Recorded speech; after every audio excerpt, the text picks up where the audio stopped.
Você quer apoiar o nosso canal e nos ajudar a produzir mais conteúdo para você? É simples, basta você acessar o link da lojinha na descrição sempre que precisar comprar algum produto. Com este simples gesto, você estará nos ajudando muito.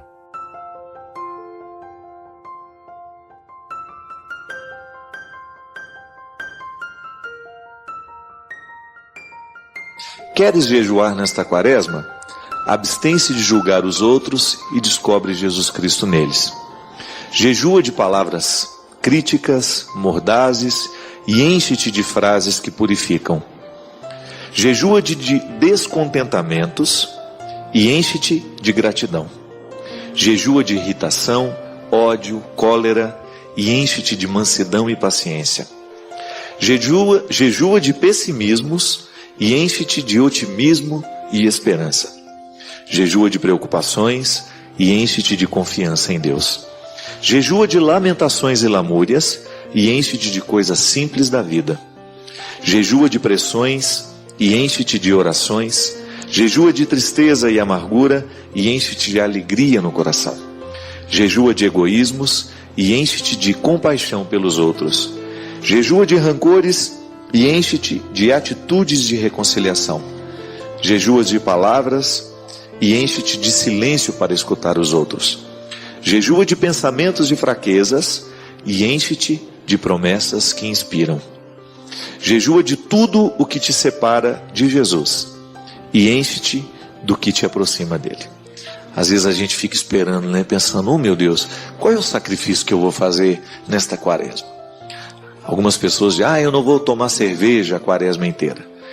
Quem dera se esse sacrifício durasse o resto da vida, não é verdade? Não vejo nada contra a cerveja. Acho que existem pessoas que verdadeiramente sabem beber uma cervejinha de vez em quando com os amigos, sem que isso se transforme num problema. Mas a minha experiência me mostra que às vezes essa cervejinha socializada, ela se transforma num problema sério para aquela pessoa que faz isso. O alcoolismo começa assim, minha gente? Então, quem sabe um sacrifício vai ser maravilhoso, um sacrifício que verdadeiramente vai fazer bem a todo mundo, que a gente não pode pensar de maneira egoística o que a gente escolhe para fazer na quaresma. Vou ficar sem comer chocolate. Tá bom, você está fazendo um sacrifício que tem valor diante de Deus. Agora, se você escolhe fazer alguma coisa que vai repercutir diretamente nas pessoas que estão em você, pode ter certeza que isso tem uma validade ainda maior. Sabe por quê? Porque isso melhora o seu relacionamento com as pessoas. Então eu vou fazer o sacrifício de nesta quaresma não falar mal dos outros. Vou fazer um esforço sobre-humano de não permitir que aconteçam fofocas ao meu redor. Pronto. Você está verdadeiramente tendo um gesto que não é apenas uma restrição, como vou deixar de comer chocolate, mas você está transformando o seu coração num espaço melhor e dando aos outros também uma oportunidade de ter um mundo melhor. É uma atitude que tem desdobramentos, não é?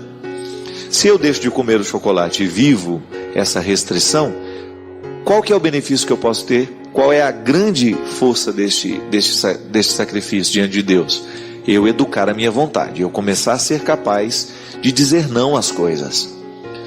Mas nem sempre tem um desdobramento social, O meu gesto de não comer chocolate nem sempre vai melhorar o meu jeito de ser com aquelas pessoas. Agora existem coisas, como está aqui, elencado de maneira tão bonita, que se a gente faz, vai ter repercussão nos outros. Por exemplo, eu vou jejuar de palavras críticas e vou me encher de palavras que purificam.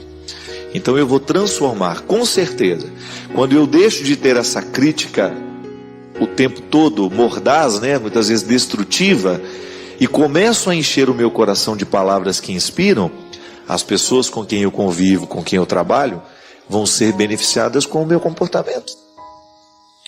Se eu começo a jejuar de irritação, de ódio, de cólera, e me encher de mansidão e paciência, meu Deus do céu, como isso vai ser bom para as pessoas que convivem comigo. Ou então imagina, aquela pessoa irritadinha com quem você trabalha, se ela fizesse o jejum de não ficar irritada, de guardar um pouquinho a irritação dela, você não agradeceria? Tenho certeza que sim. Porque não tem nada pior do que você conviver com uma pessoa que odeia o tempo todo, né? Que está sempre pronta para destruir o mundo, né? Que está sempre pronta para jogar uma bomba no lugar que trabalha, né? Que está sempre irritada. Tem gente que parece que está ligado no 220, né? Brava, né? Lá no Nordeste eles têm uma expressão interessante, como é que é? Parece um siri na lata. Prende um sirizinho dentro da lata para você ver a agonia que ele fica. O tanto que ele fica louco para sair ali de dentro. Às vezes existem pessoas que são assim também. Fica igual um siri na lata, irritado e bravo. E essa irritação acaba fazendo parte daquela pessoa. Todo mundo já olha para ela sabendo que ela é irritada, que ela é sempre mal-humorada. Pelo amor de Deus. Faz um jejum disso. Começa a se comprometer diante de Deus. Eu não quero mais ter essa cara emburrada.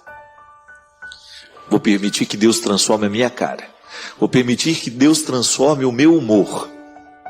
Vou lá fazer os meus sacrifícios práticos de quaresma, as minhas orações, mas vou unir a estes sacrifícios um compromisso de viver melhor, de ser um ser humano melhor. É igual às vezes a gente tem a pessoa que faz sacrifício, ela não come, ela está jejuando, mas porque está jejuando ela fica no mau humor danado. Ela trata mal as pessoas que estão por perto, ela trata mal as pessoas que conversam, as pessoas que não sabem o mesmo tanto que elas sabem. E aí fica difícil, né? Porque o que vai acontecer? Nós vamos perder a oportunidade de fazer uma ponte entre a restrição e o crescimento que essa restrição pode me trazer. A restrição por ela mesma, tudo bem, fiquei 40 dias sem comer chocolate. Mas o que isso afetou no meu comportamento? Eu tenho que fazer uma ponte entre a restrição e o desdobramento dela, a consequência. Fiquei sem comer chocolate, mas alguma coisa tem que ter acontecido comigo, lá dentro do meu coração. Jesus mesmo falou no Evangelho num domingo aí que eu não me lembro qual foi. Ele justamente nos alertava as pessoas daquele tempo, e serve para nós hoje, que nós não podemos praticar a religião das aparências. Nós não podemos fazer jejum para que os outros olhem para nós e digam, nossa, como eles são religiosos. Não. A religião que verdadeiramente transforma, e foi isso que Jesus ensinou, e foi por isso que ele morreu, é uma das principais causas da morte de Jesus, foi justamente nos ensinar os passos da religião interior. Vou dizer para vocês, olha, eu como padre, eu sinto isso na minha pele, sinto isso com as pessoas que trabalham comigo. A religião por obrigação, ela não transforma a gente. Fazer porque tem que fazer porque chegou a hora. Nem sempre nós conseguimos fazer. Não estou dizendo que a obrigação não é importante. É importante sim, faz parte do nosso processo de maturidade. Saber que nós temos obrigações a cumprir. Mas se a gente não faz uma ponte da obrigação com o crescimento que essa obrigação traz para a nossa vida, nós vamos começar a repetir ritos e gestos inférteis. Nós precisamos descobrir que há sempre alguma coisa que precisa nos fazer crescer. Há sempre um detalhe na restrição que precisa ser observado para que o todo da minha vida seja transformado por aquele detalhe. É um poder interessante isso, né? Você sentir que há um detalhe que vai transformando o todo da vida. É por isso que a quaresma é um tempo forte de jejum, abstinência e oração. Mas não significa que ao longo do ano isso não faça parte da vida cristã. Toda a vida cristã é feita de sacrifício. Aí você vai, nossa, mas que visão dolorista de religião, hein, padre? É porque na verdade a psicologia já nos ensinou isso. A vida nos ensina isso o tempo todo. Nenhum ser humano pode ser grande, nenhum ser humano pode ser verdadeiramente grande se ele não passa pelos sacrifícios diariamente, se ele não vive as restrições de cada dia. E a gente, seria uma ilusão da nossa parte pensar que nós vamos conseguir grandes coisas na vida se a gente não sacrifica para alcançar. Você acha que viver fidelidade, casamento que durou 50 anos, 60 anos, como a gente viu no passado, você acha que as pessoas conseguiam isso de qualquer jeito? Não. Só que tinha um detalhe: a capacidade de resignar-se do ser humano de 20 anos atrás parecia ser muito maior do que a nossa de hoje. A nossa geração, as nossas gerações agora, eu sou mais velho até, né? Tem as gerações agora, do presente e do futuro, elas não são muito propensas a sacrifícios. Quando você fala de restrição, ixi, meu Deus, por que cresce tanto hoje a mística dessas religiões que não estão comprometidas com nada? Eu acredito que Deus é uma energia, uma força superior. Religião é bobagem. Ter religião é coisa do passado, não é necessário, eu não estou preso a nenhuma fé. Isso é um discurso bonito que muitas vezes esconde preguiçoso. É um escudo que protege gente preguiçosa. Porque este Deus, que é energia, né, que todo mundo fala, que muita gente fala hoje, que não compromete com nada, que não compromete com ninguém, isso é coisa de gente preguiçosa. E olha, e se tem uma coisa que nós podemos afirmar sem medo de errar, o cristianismo não é uma proposta para gente preguiçosa. O cristianismo não é uma proposta para gente molenga. É exigente. É exigente e vai pedir de nós o tempo todo uma resposta. Sabe por quê? Configurar a nossa vida à vida de Jesus dá trabalho. Aquela frase de Pilatos: eis o homem. Quando Pilatos apresenta Jesus para ser crucificado, né? Para ser condenado, para passar por todo aquele suplício. Eis o homem. Ali existe uma verdade antropológica, que nós fazemos a leitura agora, né? A teologia faz uma leitura desta frase de Pilatos. Então em Jesus nós temos o modelo de humanidade. E quando a igreja nos propõe a conversão, e a quaresma é um tempo forte de conversão, a igreja está nos propondo isso: olhem para Jesus, sejam como Ele. É o único caminho seguro de salvação. Olhar para Jesus, descobrir que Ele é o referencial daquilo que nós precisamos ser. A igreja é um caminho para nos ensinar isso, para nos levar isso. A igreja é o sinal desta salvação. É por isso que nós não podemos acreditar numa fé que não nos comprometa com realidades concretas. Acreditar num Deus que não mexe no meu jeito de ser, acreditar num Deus que está só dentro do livro, que é um poema bonito, né? Outro dia eu ouvi o Dunga dizer, e ele tem razão, nós não podemos transformar a profecia em discurso banal. Nós não podemos esquecer a profecia. A poesia é bonita, mas a poesia tem que ser profética. Ela tem que ser lugar da verdade. Ela tem que ser lugar que mexe com o nosso coração. Quando eu escuto uma coisa bonita, aquilo me emociona. Mas esta emoção tem que mobilizar uma ação. É assim que a gente vai se configurando ao Cristo. O que é o sacramento? O sacramento é uma oportunidade que a igreja nos oferece de apressar esta configuração. Quando eu confesso os meus pecados e recebo do Padre a absolvição, em nome do Cristo, eu apresso a minha chegada. Eu apresso a minha aproximação de Jesus. Minha gente, é a mesma coisa. Eu gosto do meu pai. Admiro o meu pai. Você admira o seu pai. Você gosta do seu pai. Você começa a querer ser como ele. Você presta atenção no jeito como seu pai age. E existem situações que apressam o seu jeito de ser como seu pai é. Você vai descobrindo. Seu pai é engenheiro, você descobre que tem um curso. Você faz uma engenharia, você começa a ser mais como ele é.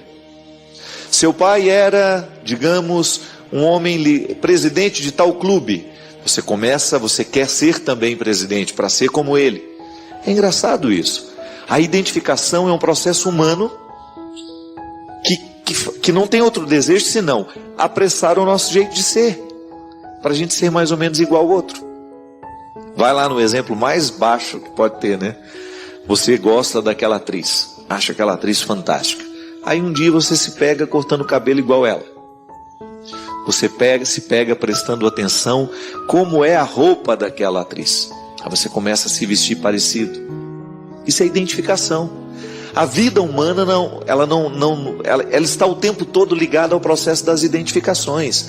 Eu me identifico com aquele escritor e de repente começo a escrever dentro de um mesmo estilo. Você não faz igual ele, mas você começa a ter estilo. Por isso que quando você vai analisar um autor, você vai descobrir quais são as influências que ele recebeu para produzir aquela literatura, para chegar àquele resultado de texto. A vida cristã é a mesma coisa. Quando alguém olhar para a nossa vida, as pessoas precisam descobrir alguma coisa de Jesus ali. Porque senão significa que nós ainda não chegamos nem perto dele. É um processo para a vida inteira, não fica desanimado não, viu? Mas é preciso descobrir algumas coisas que apressem esse jeito de ser. Eu preciso apressar todos os dias o meu jeito de ser, para ser parecido com Jesus. Eu não tenho outro referencial. Por mais que eu admire as pessoas, por mais que eu admire os humanos que estão do meu lado, eu quero correr atrás de Jesus, eu quero ter o olhar dele, eu quero ter a simplicidade dele, eu quero ter a capacidade que ele tinha de amar. Eu sou cheio de defeitos. E toda vez que eu olho para os meus defeitos, eu sempre olho para esses defeitos, tendo como referencial a pessoa de Jesus, porque ele não me desanima deles. Jesus me faz olhar para esses defeitos a partir de um olhar terapêutico, de correção. Então, padre, se você ainda não consegue ser como eu sou aí, com seu coração, porque você ainda guarda muito rancor, fica atento, para na hora que alguém lhe magoar, não demorar dentro de você tanto tempo essa mágoa. E aí, quando a gente chega a essa resposta, Deus me enxerga, mas é por dentro. Eu nunca vou ter a sensação de ser enxergado por Deus se eu não aprender a me enxergar. Por isso, minha gente, nunca negligencie a sua experiência de autoconhecimento. É a única forma que você tem de conhecer a Deus. É conhecendo quem você é. Soa muito estranho a gente não conhecer a pessoa que Deus criou em nós. Quanto mais você se conhecer, ainda que você precise de terapia para isso, os terapeutas estão aí para nos ajudar a viver esse entendimento. Quanto mais delicado e assertivo for o olhar que você tiver sobre você, maior será a sua capacidade de perceber Deus na sua vida. E escreva uma coisa: sabe quando é que você vai se sentir amado por Deus? No dia que você aprender a se amar. Por isso que o primeiro passo da conversão chama-se reconciliação. Primeiro passo da conversão, você se reconcilia. Significa que você vai ter que ter um entendimento com você. Se perdoar pelo passado que você amargurou, aquilo que não foi bonito, os fracassos. Você se reconcilia com tudo isso e começa a se interpretar de forma mais positiva. Aí você descobre o valor que você tem. Você fica mais amável, mais fácil de lidar. Sim, aliás, o diabo faz uma festa na vida de quem não se ama.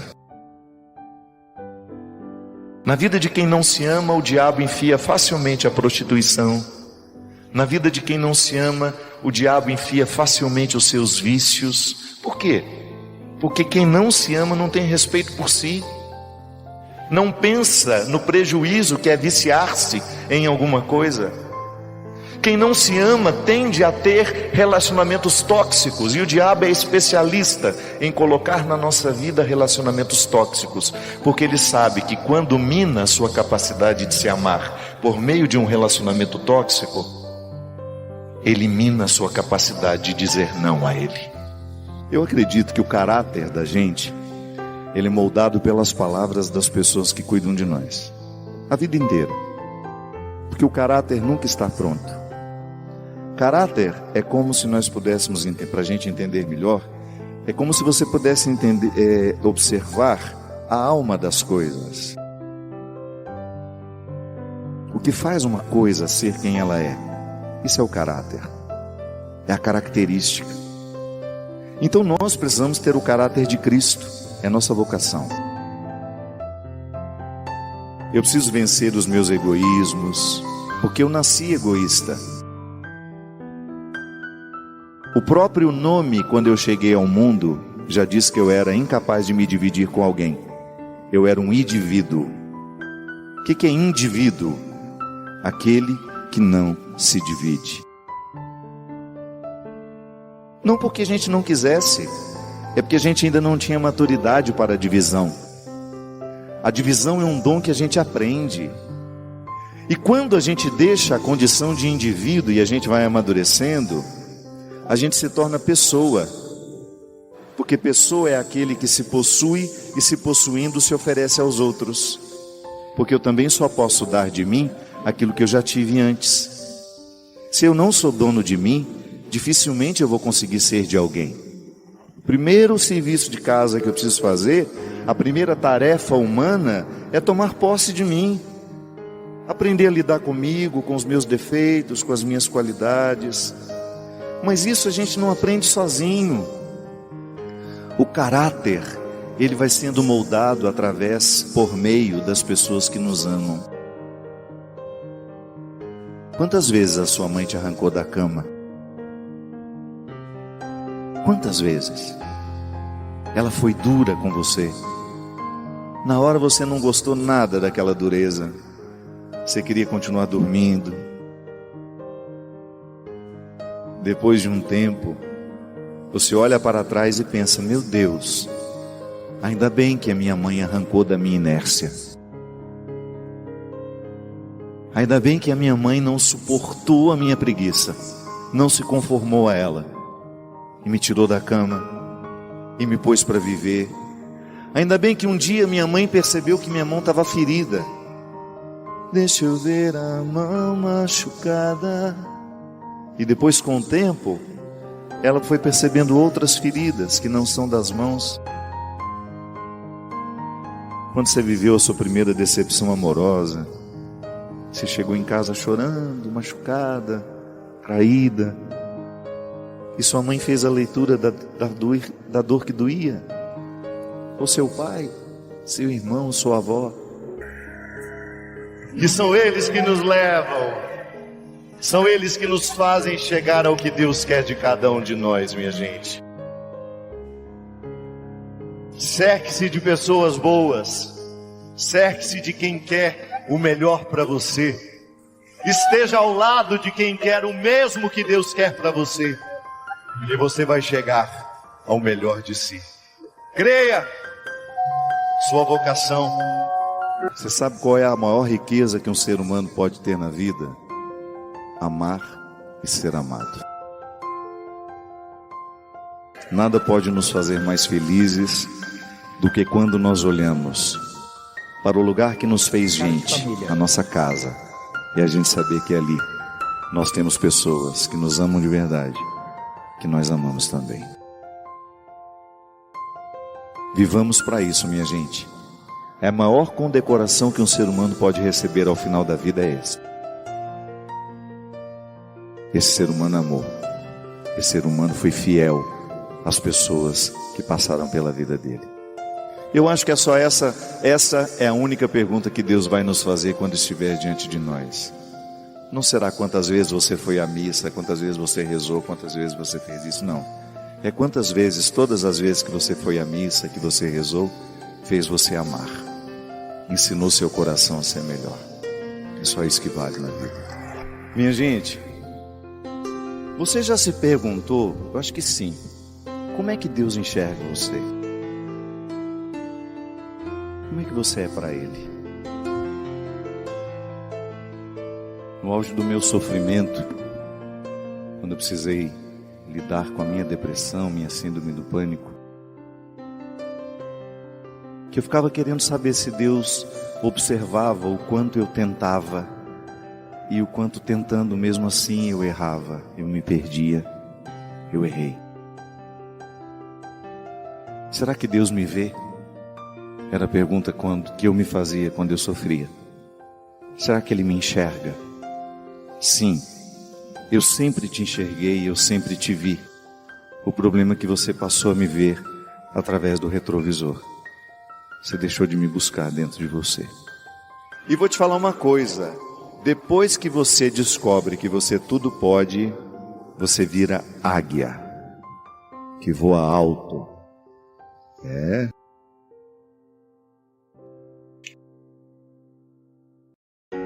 Não pode viver igual galinha. Galinha e galo que fica ciscando o dia inteiro.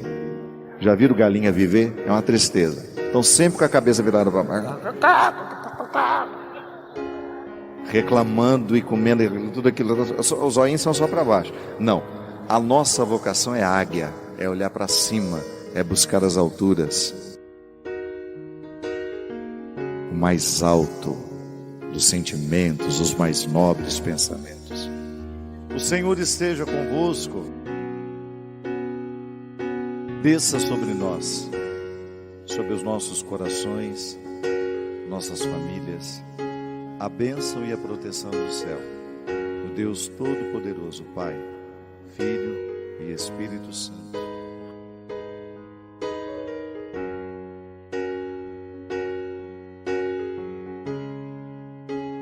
Eu me lembro daquela cena do filme Titanic, quando aquelas mulheres estavam no barco, no bote, que era para ter muito mais pessoas, e elas escolheram ir logo no início e largando as pessoas para trás, porque elas estavam com medo de que aquele bote ficasse cheio. A personagem, que eu não me lembro o nome da atriz, uma atriz que tem uma presença muito marcante no filme, ela diz assim que enquanto ela via o navio afundando e aquele bote ainda com espaço para pessoas, e eles não voltaram, porque algumas pessoas que estavam no bote gostariam de voltar para buscar mais gente, mas a maioria não quis. Então ela tem uma cena do filme, eu não me lembro exatamente a frase que ela diz, mas ela se reporta a um perdão que nunca chegou para ela, pelo fato de não ter voltado para buscar quem ainda precisava dela. Um perdão que nunca chegou. Digamos que essa mulher tenha confessado que isso fosse real dentro daquele contexto do naufrágio, que o naufrágio foi real, mas digamos que ali, naquele momento em que alguém dentro daquele bote, que caberia ainda mais 20 pessoas, mais 30 pessoas, tenha se sentido incomodada com a atitude de não voltar para buscar, tenha contado isso a um padre e foi absolvida pelo pecado. Só que recebe-se o perdão de Deus, mas tem uma dimensão humana desse perdão, minha gente, que se a gente não encontra, é como se o perdão de Deus não provocasse dentro de nós as consequências. Sabe? É como se eu ficasse privado de um desdobramento daquele perdão recebido. Porque o ser humano, em última instância, ele sempre vai querer essa coerência pessoal. Isso é um fruto da conversão em nós. Pode observar, quanto mais você mergulha em Deus, quanto mais honesto for o seu processo de fé, maior vai ser o seu desejo de ter uma coerência pessoal. A coerência que dá liga à nossa vida. Quando você percebe que você está costurado por dentro, você está alinhavado a uma convicção e que as suas atitudes estão alinhavadas a esta convicção. A gente precisa se perdoar todos os dias. É impressionante como nós temos necessidade de perdoar a gente todo santo dia. Por aquilo que a gente não conseguiu, por aquilo que a gente não alcançou.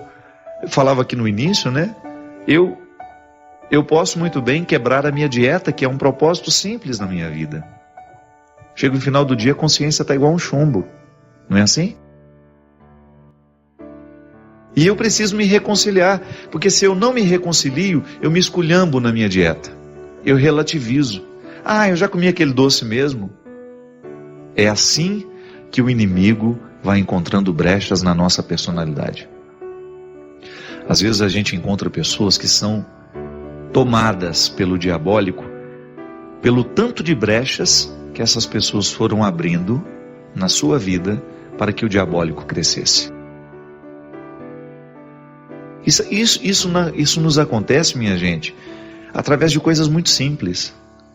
Quando nós relativizamos um valor para nós, é um valor, aquilo é uma preciosidade para mim. Se a gente relativiza, aquilo provoca um estado de incoerência. E essa incoerência vai infelicitando a gente. Uma pessoa incoerente é uma pessoa infeliz, sim. A incoerência gera infelicidade. Então, quando eu busco esse perdão de Deus e naturalmente faço alguma coisa para que o meu pecado seja também perdoado por mim, que Deus perdoa sempre. Deus perdoa sempre. Nós acreditamos na misericórdia divina que comporta justiça, claro. Mas essa misericórdia não é negada a ninguém. Não há pecado nessa vida que não possa ser perdoado, desde que o coração humano esteja disposto ao recomeço. Que Deus não pode fazer a obra sozinho. E é por isso que o sacramento da penitência tem o poder de transformar uma vida quando levada a sério. Quando você conta ao Padre os seus pecados, os seus erros, você recebe dele a absolvição. E quando você sai dali com o desejo de reconciliar-se consigo e com os outros, a experiência está completa. Ela abrangeu todas as dimensões da sua vida. Se ficou apenas na dimensão transcendental, se é só vértice, se é só eu e Deus, se faltou a linha do horizonte, eu, comigo, com os meus irmãos, com as pessoas que participam da minha vida, é bem provável que você se sinta incoerente. Então, minha filha, esse perdão recebido há 10 anos, se ele não desenvolveu em você uma reconciliação pessoal com seu erro, Deus até já te absolveu pelo mistério do sacramento. Mas você ainda não viveu a graça dessa absolvição. Porque uma coisa é a gente ser absolvido, outra coisa é a gente experimentar a graça que naquele momento nós recebemos. Deus me perdoa, eu recebo a graça. Mas agora, experimentar a graça na minha vida é outra coisa. Porque Deus não nos trata com imaturidade. Sempre vai ficar uma tarefa a ser realizada. É tão interessante a gente perceber isso, que a salvação de Deus é gratuita, mas tem sempre uma tarefa que nós precisamos executar. É a dimensão mais positiva do processo religioso em nós, quando você percebe que a sua experiência mística lhe compromete historicamente e lhe coloca na necessidade de tomar decisões, de tomar uma atitude, porque senão essa conversão não pode nos transformar, de fato. Essa conversão não. Essa religião não poderá nos transformar de fato se não houver um desdobramento histórico daquilo que nós recebemos misticamente. Mas é um contexto muito amplo, né? O perdão será sempre um desafio para todos nós, porque não é uma mágica. A gente receber o perdão de Deus requer de nós uma atitude, e nem sempre nós estamos dispostos a essa atitude. A gente quer sair lá do confessionário com tudo pronto, né? Não é assim não. Deus não vai nos tratar de maneira imatura. Infeliz daquele que quer pautar a sua experiência religiosa no modelo imaturo de relacionamento. Se a mãe não pode fazer isso com o filho, imagina se Deus vai fazer isso com a gente. Me lembro que minha mãe nos educou assim. Se a gente aparecia lá em casa com uma coisa que não era nossa, não adiantava explicar que ganhou, que foi isso, foi aquilo. Ela fazia lá e passava vergonha na gente. Quero ver se ganhou mesmo. Aí no meio do caminho, não ganhei muito não achei. Até você confessar que você roubou. Tava lá no quintal do outro, eu peguei pra mim. Então você não ganhou, então você vai lá devolver. Ela fez isso com meu irmão uma vez, me lembro direitinho. Ela contar a história, porque eu ainda não tinha nem nascido. Meu irmão apareceu lá com um carrinho que não era dele. Ela perguntou: onde você arrumou esse carrinho? Ah, eu ganhei de fulano de tal. É mesmo? É. Então vamos lá perguntar por que ele te deu.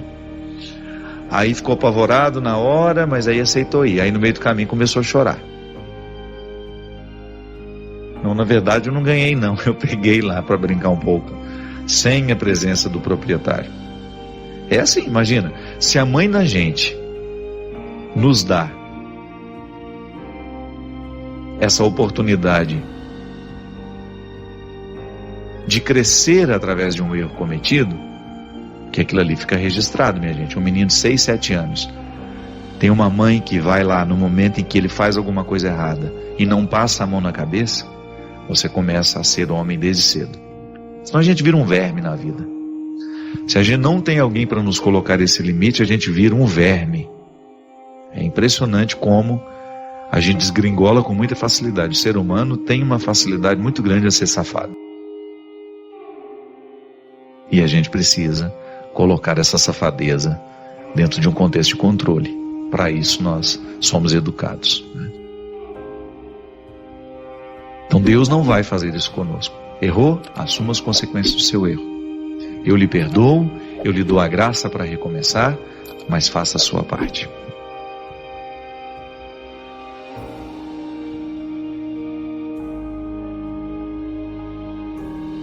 Não, brincadeira, não está escrito isso aqui não. E os inimigos e os inimigos serão os próprios familiares. Quem ama pai ou mãe mais do que a mim não é digno de mim. E quem ama filho ou filha mais do que a mim não é digno de mim. Quem não toma a sua cruz e não me segue não é digno de mim. Quem buscar a sua vida vai perdê-la. E quem perder a sua vida por causa de mim a encontrará. Não é São Paulo que está dizendo isso, não é João, é Jesus. É um texto dito pelo próprio Mestre. Olha que interessante, minha gente. Quando você olha, quando você percebe que essa palavra dura de Jesus é para nos ajudar a compreender a crueza da vida mesmo. Ele não veio passar manteiguinha no pão. Ele não veio nos propor moleza. O próprio Cristo nos diz que esta espada que ele coloca dentro dos nossos relacionamentos é justamente para nos fazer crescer. É para estabelecer bem os papéis. É a experiência do enfrentamento. Isso a gente vai viver a vida inteira. Não pense você que sua relação com sua mãe é uma relação bonita, que jamais será questionada. Não, não é assim não. A relação mãe e filha, se você não estabelece esse enfrentamento no momento certo, a paz não chega. Que fica aquele conflito velado. Não é assim? A mesma coisa na nossa relação dentro de casa, quando você percebe que está existindo um conflito que nunca se resolveu, porque as questões nunca foram colocadas para fora. A gente nunca teve coragem de colocar na mesa. Eu me lembro direitinho. O dia que porque o mineiro tem muita dificuldade de estabelecer um embate com a própria mãe. A mãe é um território sagrado que a gente não tem coragem de questionar, né? E eu me lembro que isso é muito cultural. A gente vem de uma família, de uma estrutura cultural matriarcal, onde a mulher tem um poder muito grande. E eu me lembro direitinho quando me chegou essa consciência, e eu falei com a minha mãe: mãe, eu amo tanto a senhora, mas eu sou também capaz de odiá-la. Aí a gente leva aquele susto, não? Um filho odiar sua mãe. Não o ódio no sentido de querer matar, jogar pela janela, não é isso não. É no sentido de você rejeitar uma série de aspectos da personalidade dela que estão em você e que você assumiu por uma imposição. Quando você identifica que existem aspectos da sua personalidade que são muito parecidas com a da sua mãe e que você rejeita profundamente aquilo, que você gostaria de ter o direito de se libertar. Então, mãe, a senhora é um território sagrado, mas eu tenho que ter coragem de reconhecer os excessos que a senhora provocou em mim. Aí, minha gente, parece que uma espada corta o coração dos dois, né? Mas a ressurreição que vem depois, porque você se desobriga, você começa a ter coragem de estabelecer os confrontos com todo o respeito que a mãe precisa e merece. Mãe é um território sagrado que nunca deverá ser desrespeitado, mas pode sim ser contestado na hora certa e do jeito certo. A senhora escolheu viver assim, essa não é a minha escolha. Então a gente precisa continuar se amando, a gente pode estabelecer esse embate e a gente continuar vivendo com profundo respeito um pelo outro. É assim. Quando Jesus fala que ele trouxe esse embate, essa espada, não é para nos separar uns dos outros, não. É para nos unir do jeito certo. Que às vezes uma união só acontece de verdade depois de muitos conflitos. A gente precisa se livrar das visões ingênuas. Essa pessoa é perfeita. Olha como nosso amor é lindo. Isso dura 2, 3 anos até que os príncipes retiram as máscaras e você descobre que aquilo não passa de um rinoceronte que tinha uma carinha bonitinha no primeiro momento e é um monstro capaz de pisotear tudo que você tem de mais sagrado. Então, retiramos a visão ingênua dos nossos relacionamentos e aí você começa a ter, de fato, um terreno palpável onde o amor é possível. Sim, pessoas imperfeitas podem sim se amar e estabelecer relacionamentos muito bonitos, muito edificantes, muito interessantes. Ah, mas então eu a partir de agora vou contestar tudo. Não é assim não. Seja sábio. Começa a identificar o que na sua vida precisa ser enfrentamento. Muitas situações não se resolvem é porque a gente não conta para o outro que aquilo nos incomoda. Mas a gente não faz do jeito certo, porque a gente reclama toda hora. Toda hora a gente reclama, a gente grita, mas a gente não faz o enfrentamento. O enfrentamento é quando você marca a hora, lugar, senta todo mundo na mesa, ou senta você e seu marido e fala: olha, sabe isso que você está fazendo? Isso não é justo comigo, não é justo com seus filhos, e se você não tomar uma decisão, nós agiremos. É igual ser agredido, né? Tem gente que vai se acostumando com a agressão, vai se acostumando com a agressão, vai sendo agredida a vida inteira e se acostuma com a condição de vítima. Não é assim. Não pode ser assim. A gente tem que problematizar aquilo que na vida está nos agredindo. Que às vezes a agressão não é um tapa, não é um chute, não. É uma palavra, é um olhar, é uma postura, é um jeito de interpretar. Então, se eu interpreto o outro como um eterno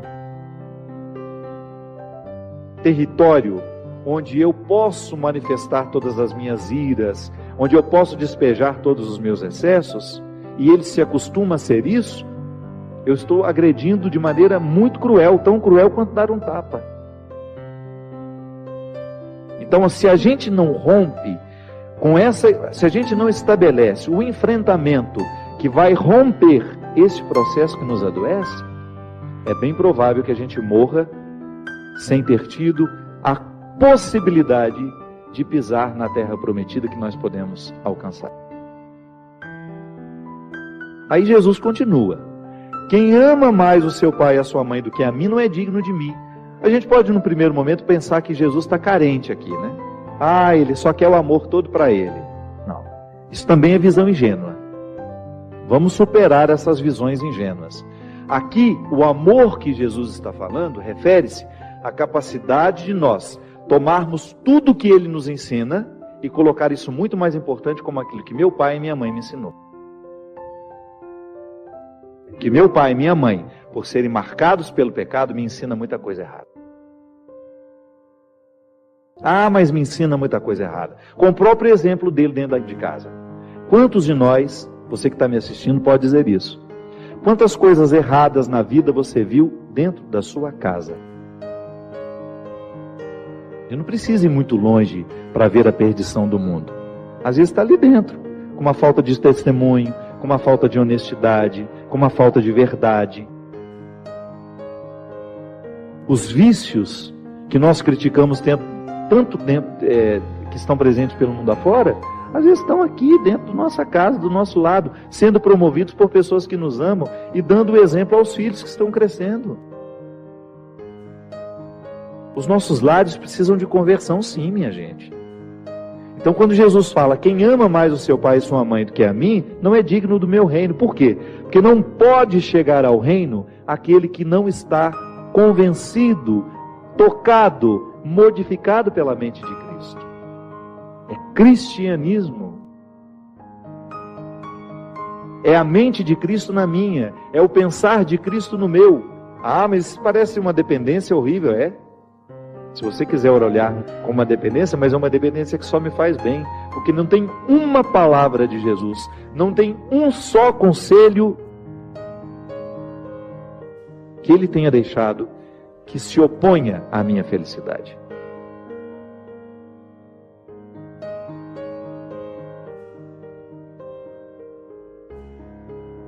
Amor não é um acontecimento fácil. Por mais que nós tenhamos isto como dom em nós, você, na sua vida e na sua experiência prática, sabe o quanto dói amar. Porque amor é isso. Amor é um acontecimento que se eterniza em nós pela própria força de ser Ele o que é. E o amor não pode conceber infelicidade.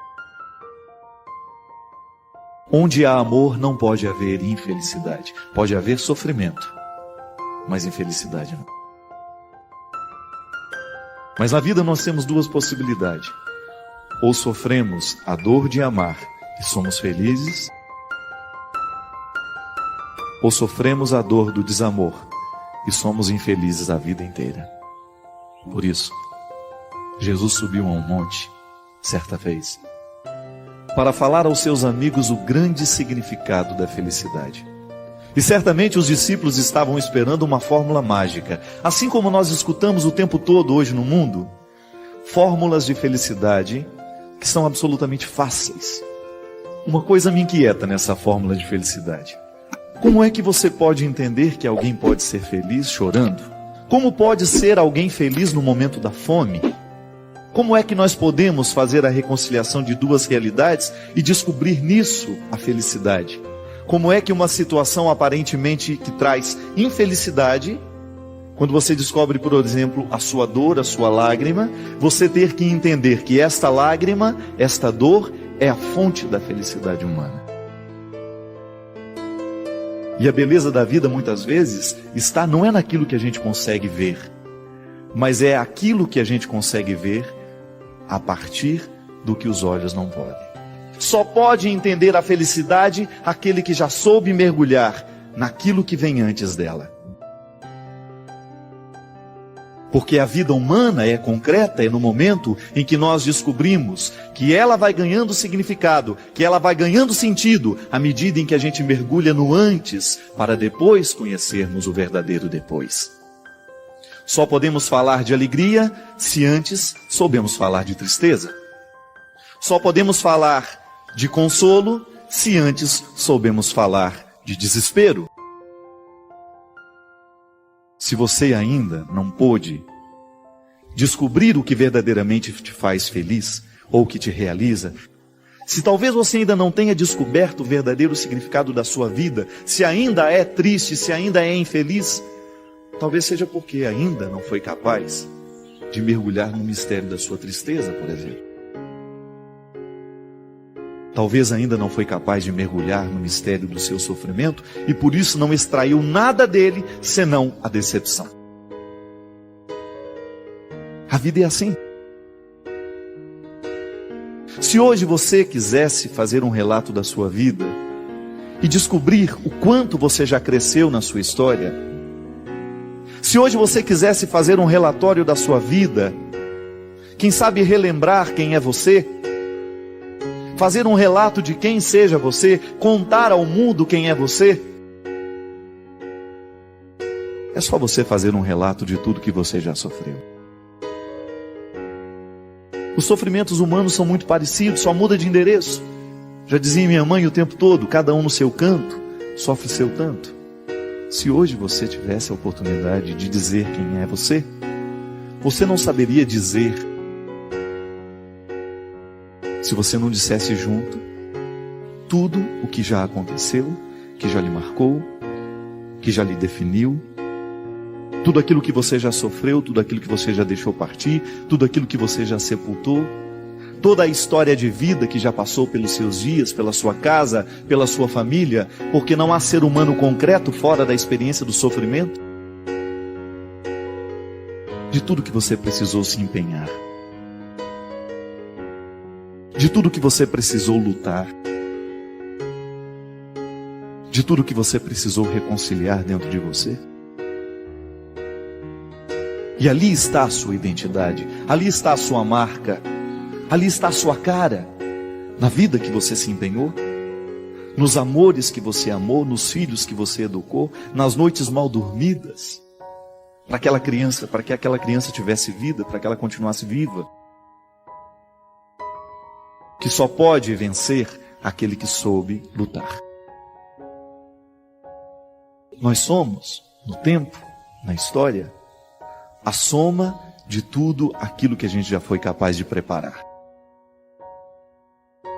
Mas não é um sofrimento por ele mesmo, não é sofrer por sofrer. Quando Jesus nos apresenta um jeito de ser homem, um jeito de ser mulher, está mostrando justamente que a vida, ela só é possível no momento em que nós conseguimos fazer a equação do sofrimento para vivê-lo na perspectiva da redenção. Se você tem que caminhar 30 quilômetros, é preciso dar um passo. O sofrimento da caminhada vale a alegria de uma chegada. Não há ressurreição sem o Calvário. Há também uma história interessante. Dizem que a águia americana, à medida que um tempo vai passando para ela, as unhas vão ficando curvadas, o bico vai ficando curvado. E ela vai perdendo o poder de caça. Vai perdendo o poder de caça justamente porque as garras já não conseguem segurar a presa. O bico já não consegue comer direito.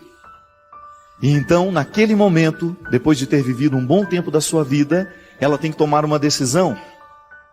Então ela se refugia nas alturas, nas pedras, nos penhascos, e lá ela faz um processo doloroso que consiste em ficar diante de um paredão e bater o bico, ficar batendo o bico, até que comece a machucar, até que comece o sangramento, e até que aquele bico se desprenda dela. A águia precisa perder o bico que já não lhe serve. E é sofrido isso. Cai aquele bico e pelo próprio processo da regeneração da natureza, um novo bico vai surgindo. Cresce. Como se fosse uma criança ali se desenvolvendo de novo. E o processo ainda não terminou. Quando o bico já está novamente crescido, fortalecido, ela começa um processo de arrancar as unhas. Com o próprio bico novo, ela começa a arrancar as unhas que já não lhe servem mais, porque já estão curvadas, já não são capazes de segurar a caça. Se ela continuar com aquelas garras envelhecidas e sem poder de caça, o que acontece? Morre de fome. Não tem mais as características da águia. É uma águia, mas é uma águia sem poder. Depois de terminado todo este processo de arrancar as unhas, novas unhas começam a surgir. Novas garras, jovens, fortalecidas. Terminado ali o nascimento das unhas, ainda não acabou o sofrimento. Pelo próprio instinto, ela sabe que precisa arrancar as penas, porque as penas também já estão velhas e ela precisa de plumas novas, uma vez que tem um bico novo e garras novas. E ali então começa a arrancar pena por pena, para esperar, mais uma vez, o processo da regeneração. Me parece que são 6 meses. 6 meses refugiada no meio dos penhascos para viver este processo. Com o bico novo, com as novas garras, com a nova plumagem, a águia consegue viver mais pela frente, o mesmo tanto de vida que ela tinha tido até ali. O momento da restauração, da nova plumagem, do novo bico, das novas garras, equivale ao mesmo tempo em que ela viveu. É como se ela começasse a viver de novo. Já parou para pensar o quanto que a natureza pode ser fértil para nos ajudar a entender o próprio significado das bem-aventuranças? Porque também nós, em muitos momentos da nossa vida, chegamos diante de uma situação, ou a gente vive o processo da perda para recomeçar, ou nós vamos morrer do jeito que estamos. Quando nós não somos capazes de reagir diante da própria vida, quando nós vamos nos entregando aos poucos, quando daqui a pouco a gente já não percebe mais vida em nós, quando a gente se sente orgulhoso por ser águia, mas uma águia sem poder de voo. Águias, o próprio significado da força, da luta. Todo cristão é uma águia em potencial, é capaz de alçar voos,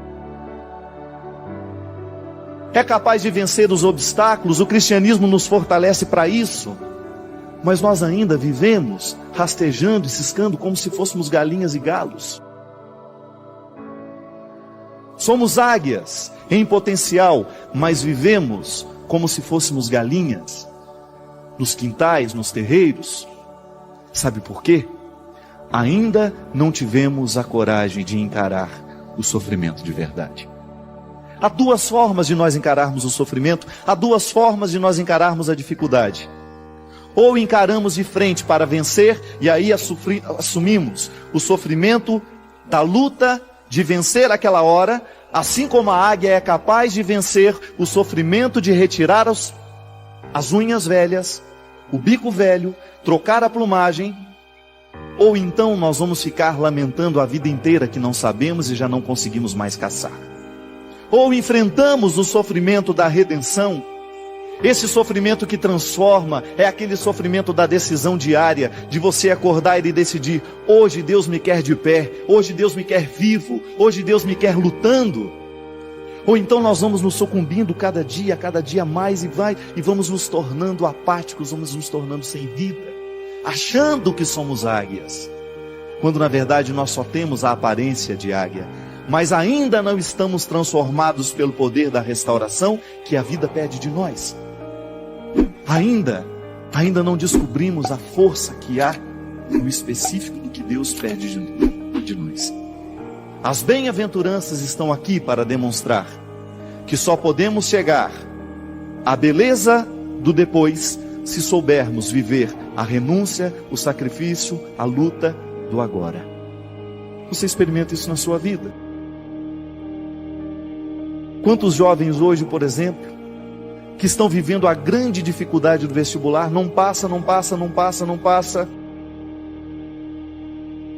Não é porque agora o vestibular está se apresentando como um monstro. É porque todo o processo do educacional foi vivido de qualquer jeito pela grande maioria. Não soube viver o sacrifício daquela hora, não soube viver o empenho daquela aula, que fará a diferença no resultado final, no momento em que ele tiver que dar respostas. O mau aluno não fica da noite para o dia. Ninguém fica alcoólatra da noite para o dia. Ninguém chega destruindo a casa da noite para o dia. É aos poucos que a gente vai deixando o empenho de lado. As famílias, as situações sociais hoje estão cada vez mais destruídas. Não é porque a gente se decidiu da noite para o dia, não. É porque a gente se decidiu aos poucos pela destruição. quando a gente percebe que a vida vai se tornando infeliz, quando nós vamos nos tornando incapazes de viver a realização humana, que é o projeto de Deus para todos nós. Deus não quer ninguém frustrado, Deus não quer ninguém decepcionado, Deus não quer ninguém caído nas margens da sociedade, mas Deus nos quer de pé. Mas esse estar de pé necessita que no dia a dia a gente tenha esforço, a gente tenha empenho. Eu fico pensando, sabe, o grande perigo que nós temos de chegar um dia na morte sem termos realizado 50% do que nós poderíamos ter feito na vida. E você pode observar que geralmente quem tem medo de morrer são pessoas que não sabem viver. Quem tem medo de morrer geralmente não sabe viver. Porque quem vive bem, quem se empenha no que precisa se empenhar, não tem medo da morte. Faz da vida uma experiência real. Tem gente que vive ensaiando. Vive a vida como se fosse um ensaio. Amanhã eu faço. Amanhã eu perdoo. Bem-aventurados os que não deixam para amanhã. Bem-aventurados os que sabem descobrir a beleza de ser feliz agora. Bem-aventurados aqueles que descobrem que a felicidade não é amanhã, mas é agora. A própria experiência de fazer com que a felicidade aconteça amanhã, eu já estou de alguma forma sendo feliz. A própria experiência de preparar a festa já é uma forma de viver a beleza da festa. E é por isso que quem espera demais pela festa se decepciona com ela depois. Vive o atropelo, fica só pensando no que vai ser, fica só pensando no que vai ser, não está percebendo que o que está sendo já está sendo bonito, já está valendo a pena. E então quando chega a festa e passa e acaba, mas era só isso? Você é que não foi capaz de descobrir que preparar a festa já era uma forma de ser feliz, que já havia uma alegria escondida em cada momento da preparação.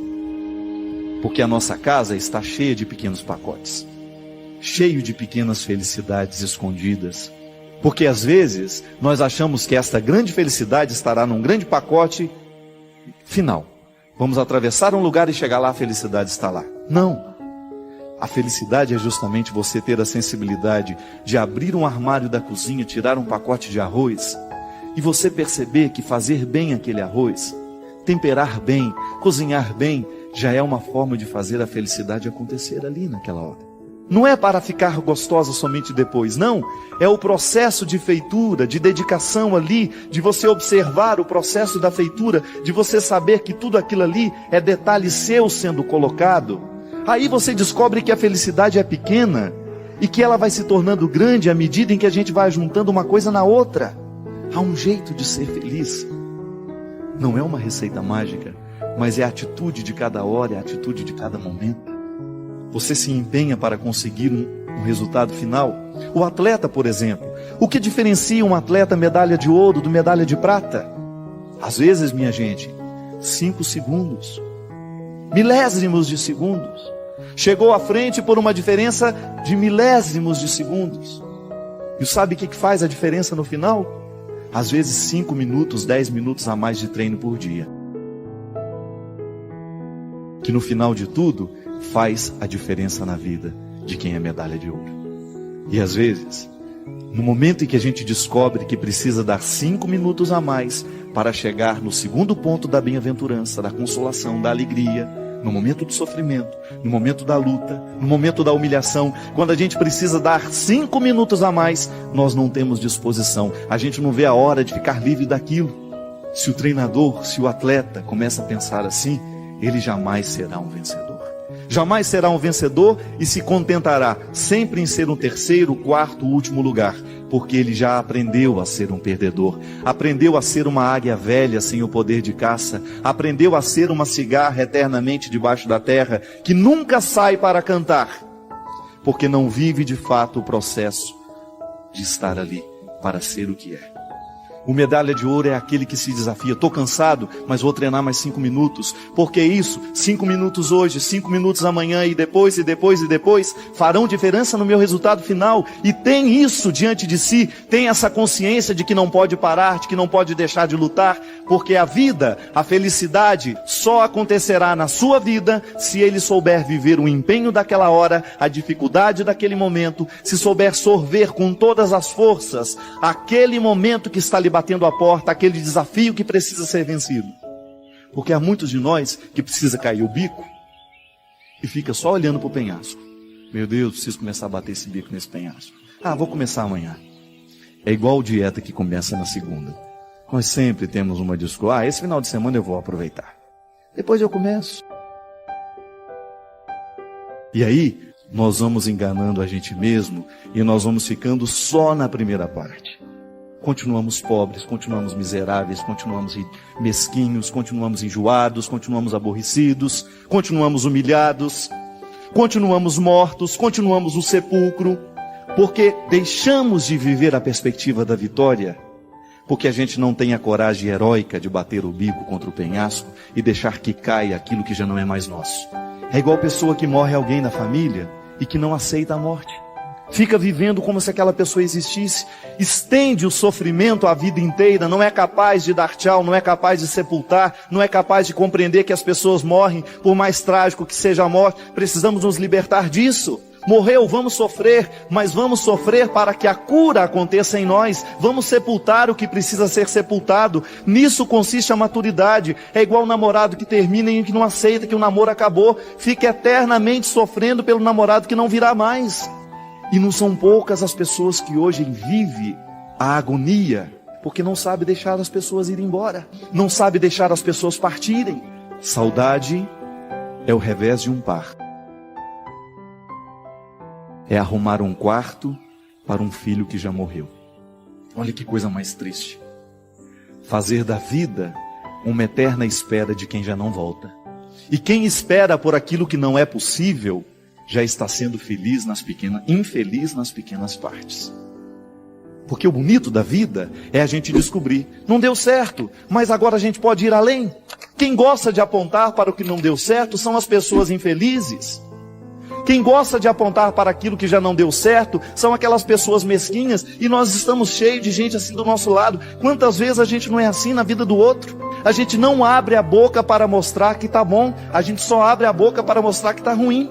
Quantas vezes nós fazemos na nossa vida isso, uma constante recordação para o outro de que ele não presta.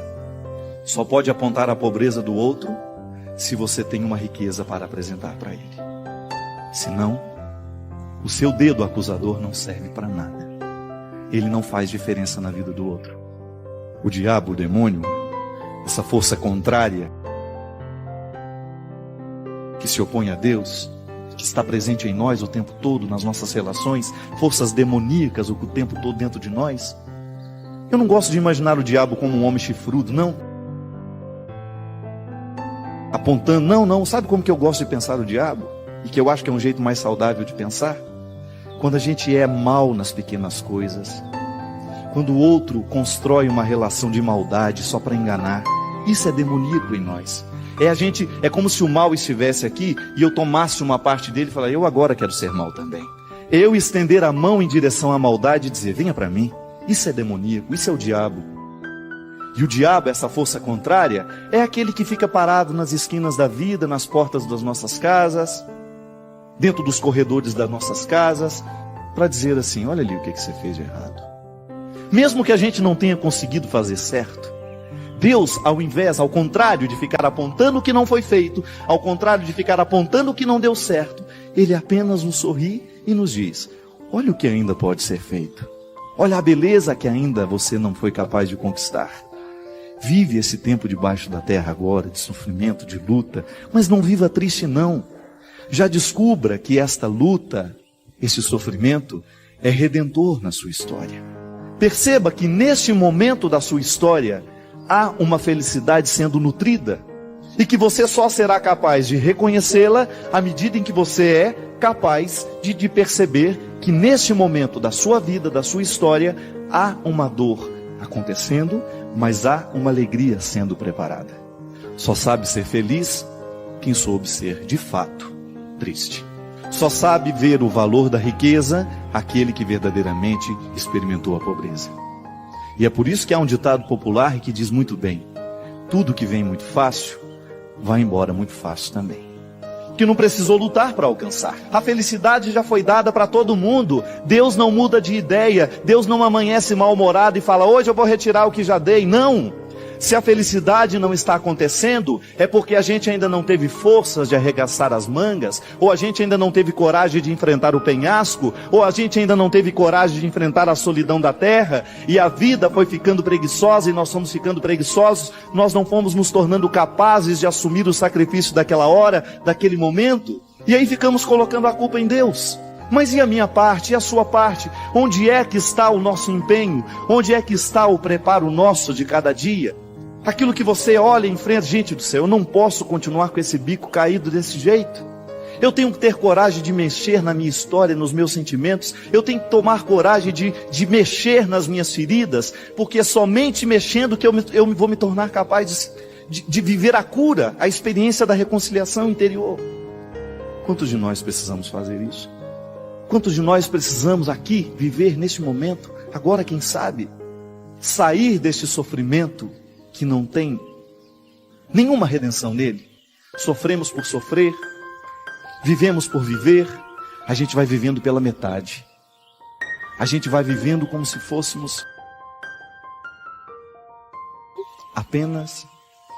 vamos fazendo da vida apenas uma experiência de metade. Dizem que na China há um rio chamado Rio Amarelo, diferente dos outros rios, porque este rio, ele acaba antes de morrer. Mas você poderia me perguntar assim: mas padre, qual é a diferença que existe entre acabar e morrer? Não é a mesma coisa? Não. Quando a gente morre, nós na verdade entramos numa nova perspectiva de vida, não é assim que a gente acredita? Então a gente não acaba, a gente continua na eternidade. A morte é apenas um momento de transformação. A gente se transforma em outra coisa, a gente entra em outra perspectiva, a gente entra em outra realidade. E o rio morre no mar. Isto é, ele deixa de ser água doce para se misturar nas águas salgadas. Então, aquilo que era rio morre no mar, isto é, transformou-se em mar. A água não seca, ela se mistura nas outras. E o Rio Amarelo, esse rio da China, ele não tem força para chegar ao mar. Então ele não morre, ele acaba. Ele vai secando. Ele não tem força para ir além. Ele não chega ao destino final. E veja bem você que o remanso das águas de um rio não tem outro significado senão levá-lo a morrer no seu destino final, que não é uma coisa triste. A morte não é um acontecimento desastroso para o cristão. Também para o rio não é. Morrer no mar é chegar ao destino final, ao destino tão esperado. O movimento das águas não quer outra coisa senão lançá-lo para o seu destino final. Veja bem que um rio, ele só é capaz de chegar no mar à medida em que ele tem afluentes. Isso é, à medida em que ele tem outros rios que se juntam a ele, em que ele não está só, porque sozinho ele morre. Ele acaba antes de morrer. Sozinho ele não chega ao destino final. Quantos de nós também não corre o risco de ser esse rio amarelo? A própria expressão já diz, né? Lá em Minas, quando a gente não está, ixi, eu esse meio amarelo. E esse sorriso amarelo, a gente fala, né? Sem graça, sem vida. Se hoje está com um sorriso amarelo. Isso é, está um sorriso que está acabando. Ele nem começa e já acaba. Parece que só sorri por, né? Já acabou. Agora, o sorriso, quando ele é de fato, ele morre na alegria. Ele pode até terminar, mas ele não acabou. Ele morreu, isto é, transformou-se, iluminou os olhos. O sorriso de fato, o sorriso de verdade, é aquele que ilumina os seus olhos. Você percebe quando o sorriso é mentiroso, é quando ele é só na boca, aí ele é amarelo. Agora, quando o sorriso é capaz de ultrapassar os limites da boca, ele ilumina os seus olhos. E aí você nem precisa ficar com os dentes reganhados. A gente olha em você e a gente já percebe que há um sorriso nos seus olhos. Uma palavra a gente pode entender errado. Agora você nunca poderá me dizer: Padre Fábio, eu não entendi o jeito como você me olhou. Porque o olhar dispensa as palavras. Quando a gente olha, não é preciso dizer nada. Um olhar não engana. Um sorriso sim. Uma palavra sim. Não há equívoco nos olhares. E por isso, o olhar talvez seja a linguagem dos silenciosos, daqueles que não precisam dizer muito para comunicar. Você, quando olha para o seu filho, você sabe muito bem o que você está dizendo. Quando você olha para o seu filho, você consegue reconhecer nele o que ele está lhe dizendo.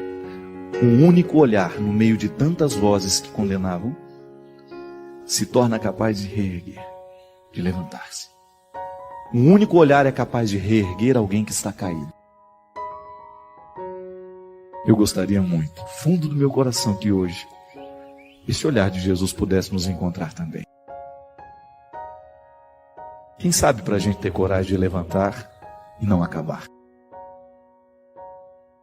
Quem sabe para uma nova esperança tomar conta do nosso coração, para que a gente seja capaz de esperar a morte, que é justamente o momento da nossa transformação. Porque sabendo viver, nós certamente saberemos morrer. Hoje é o tempo. Hoje é a vida. A vida não foi ontem.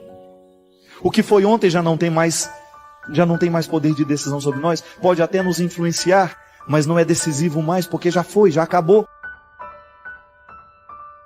Agora, hoje é o dia de ser olhado. Hoje é o dia de descobrir que ainda tem jeito. Hoje é o dia de decidir-se. De quem sabe buscar um afluente. Se você hoje é um rio que está muito sem água, se hoje você não tem muita água para chegar no destino final, busque os afluentes. Só podemos chegar ao final se a gente tem afluentes. Se Deus está ajudando aí através de outros, se outras pessoas estão entrando na nossa história, se a gente se segura no outro, de fato, com responsabilidade, não para apontar o que foi de errado. Há quantos filhos, há quantos casamentos acabando, feito rio amarelo? Sabe por quê? Porque falta água para fazer levar até o final. E águas são palavras que vão nos ajudando a vencer aos poucos, que vão nos ajudando a superar os obstáculos. Águas são palavras que muitas vezes são dadas e entregues sem nenhuma frase na boca, mas com olhares que nos animam a vencer o primeiro momento da história. Bem-aventurados hoje aqueles que são capazes de buscar os seus afluentes, de buscar uma boa influência na vida, de superar este momento de dor, de superar esse momento de tristeza e de descobrir que nisso já há uma felicidade. E que hoje a vida pode ser nova para nós. Que hoje a vida pode acontecer de maneira bonita na nossa história. Porque Jesus está aqui. Jesus é a certeza de que nós ainda temos solução. Eu sei que muitas vezes a gente desiste da gente mesmo, né? Eu sei que muitas vezes a gente olha para ele e não tem jeito. Não. Esse bico está caído demais. Então não tem problema. Nasce outro. É só ter coragem de arrancá-lo. É melhor ser uma águia sem bico, mas sabendo que um outro está crescendo, de que ser uma águia com um bico que é grande, mas que não serve para nada. Se tem uma coisa que é difícil na vida, é a gente experimentar a misericórdia pelo lado dos fracos. Experimentar a misericórdia pelo lado dos fortes é ótimo. É muito bom dar conselho, é muito bom dar dinheiro para quem é pobre, é muito bom ajudar quem precisa. Isso é maravilhoso, é quase uma vaidade ser misericordioso. Quero ver é a gente descobrir a graça e a alegria de ser misericórdia, de viver a misericórdia pelo lado do fraco. Quando eu tenho que assumir aqui nessa história, eu sou necessitado. É vergonhoso muitas vezes a gente abrir o coração e dizer: hoje quem precisa de ajuda sou eu, porque eu estou acabando. As minhas garras já não servem para nada senão para machucar. Não consigo apanhar nada de bom no mundo. Eu vou e tudo que eu pego é só carniça. Não consigo pegar nada vivo porque eu não tenho forças mais para retirar a vida. Não consigo mais me alimentar porque eu já não sou mais capaz de ter ali condições, habilidade. Aí a gente vive na carniça, a gente vive cultivando os mortos, a gente vive no passado, a gente vive na decepção e a gente não experimenta, não prova a beleza que há no outro lado. Sabe quando você se torna capaz de descobrir o avesso? Quando você olha um pano, fala: nossa, é engraçado, o pano do avesso ele é bonito também. Dá quase que para usar dos dois lados. Só que você precisa ver e descobrir a graça de olhar o avesso. Olhar a sua tristeza, por exemplo, do avesso.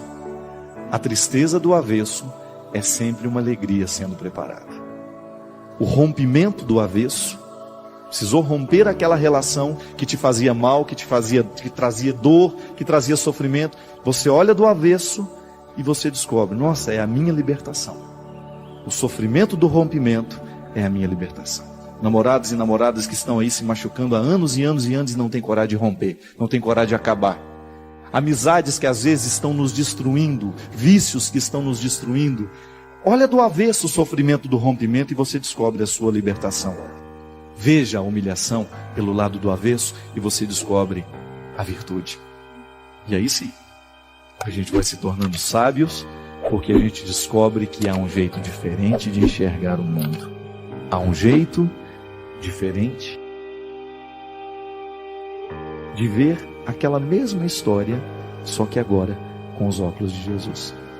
Antes era desesperador, agora não, porque a gente olha com os óculos de Jesus. Antes era impossível amar aquela pessoa e agora, emprestando o coração de Jesus, se torna mais fácil. Antes era impossível perdoar, mas agora, emprestando o coração de Jesus, se torna mais fácil. Porque o coração de Jesus vai me mexendo, vai me transformando e eu vou me tornando diferente. Porque a transformação vai chegando em mim. Está enxergando mal? Não está sabendo ver a alegria na tristeza? Não está sabendo ver a vitória no treino, no sofrimento daqueles 5 minutos? Peça a Deus os óculos dele. Mas eu te achava tão feio antes. Engraçado, eu não suportava aquele seu jeito de falar. Agora com os óculos de Jesus eu te vejo diferente. Eu te via com tanto preconceito, meu Deus do céu. Eu te achava um homem vulgar. De repente eu coloco os olhos de Jesus e te enxergo de um jeito diferente.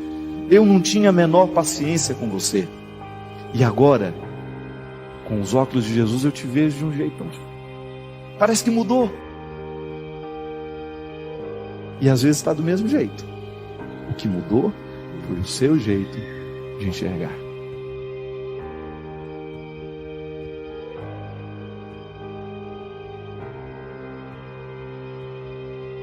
Sua opinião é importante para nós.